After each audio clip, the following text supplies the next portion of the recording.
Good morning students, once again you are welcome back to my YouTube channel English वाला। Dear students, आज के video में मैं आप लोगों के लिए लाया हूं क्लास 11 का मॉडल क्वेश्चन पेपर का ग्रामर MCQ क्वेश्चंस। और इस मॉडल क्वेश्चन पेपर का जितना भी ग्रामर से रिलेटेड MCQ क्वेश्चन होगा, I will solve with complete explanations.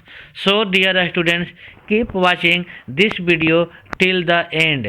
और यदि आप इस चैनल पर नए हैं तो इस चैनल को सब्सक्राइब अवश्य कीजिए, क्योंकि आपको एग्ज़ाम से पहले तक आपको हर एक दिन मैं आपके एग्ज़ाम से रिलेटेड कंटेंट्स और मटेरियल हमेशा लाते रहूँगा।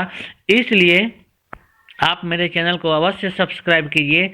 यदि आप ऑलरेडी चैनल को सब्सक्राइब कर चुके हैं तो आप इस वीडियो को लाइक कीजिए और अपने दोस्तों के साथ इसे शेयर भी कीजिए, ताकि उन्हें भी कुछ इसका फ़ायदा हो सके। उम्मीद है आप इसे अवश्य लाइक शेयर कीजिएगा।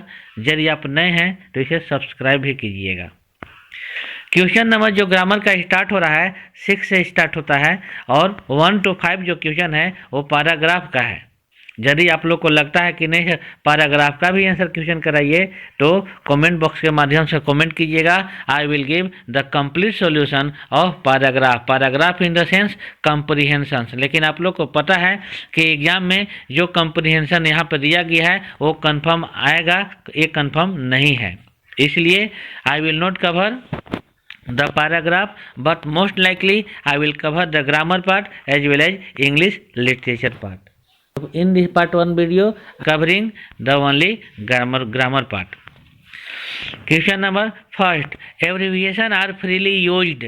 एब्रीविएशन फ्रीली यूज किया जाता है क्या चीज़ में? एब्रीविएशन बोले तो किसी भी चीज़ का शॉर्ट राइटिंग, शॉर्ट सेंटेंस और शॉर्ट फ्रेजेज, छोटा वाक्य और छोटा फ्रेज क्या चीज़ में यूज किया जाता है? फ्रीली।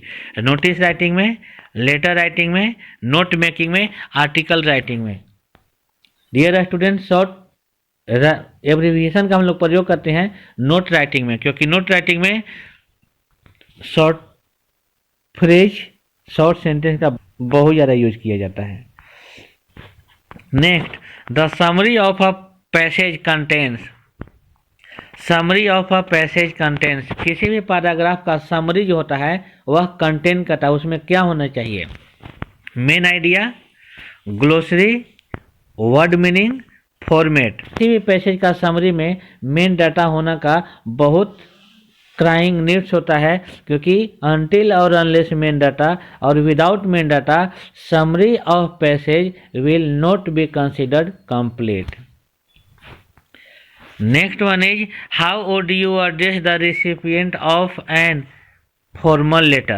फॉर्मल लेटर में रिसिपिएंट को आप एड्रेस कैसे करेंगे? रिसिपिएंट बोले तो who will receive your application और लेटर। रिवर्न सर मैडम नहीं, माय डियर सर नहीं, डियर सर मैडम। तो फॉर्मल लेटर में रिसिपिएंट को जिनको लेटर मिलेगा, एप्लीकेशन मिलेगा, उनको डियर सर और मैडम के नाम से रेफर करते हैं, सैल्यूट करते हैं। Letters to the editor are written for. Letter जो होता है एडिटर के पास लिखा जाता है, किस लिए लिखा जाता है?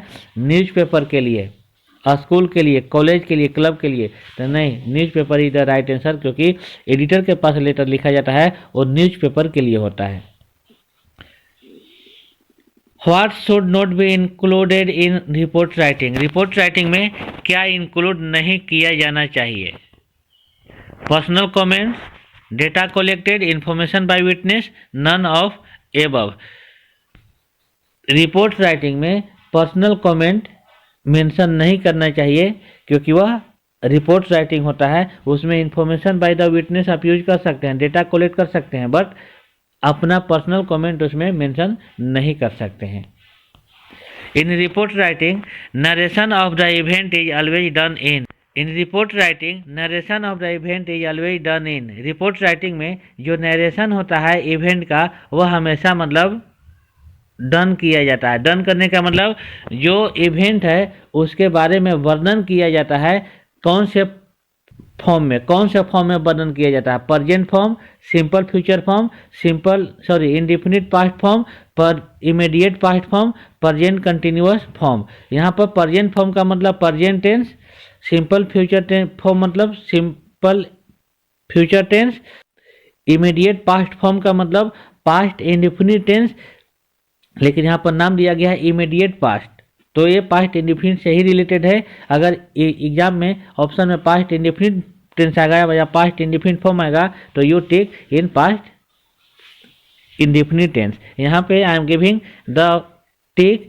इमीडिएट पास्ट फॉर्म क्योंकि this is the related to past indefinite tense. This is next one is what should the first paragraph of an article be all about. पहला पैराग्राफ जो होता है किसी भी आर्टिकल का वह क्या चीज़ के बारे में होता है?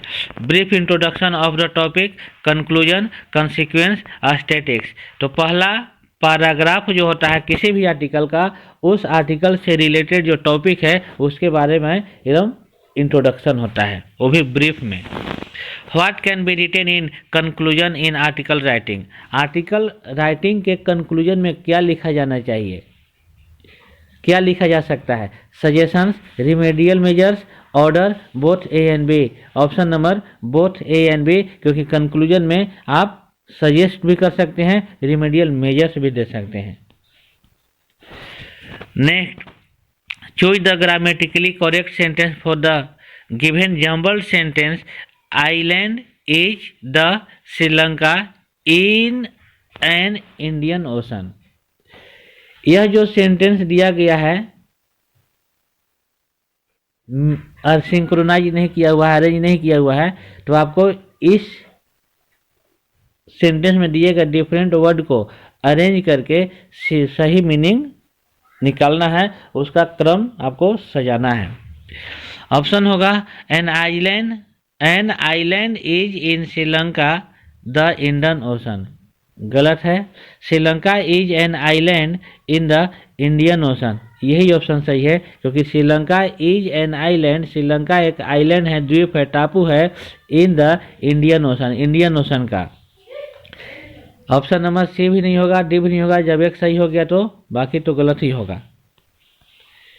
Choose the grammatically correct sentence for the given jumbled sentence, ये भी सेम वैसा ही है, इसमें है world is greatest world the dramatist the Shakespeare.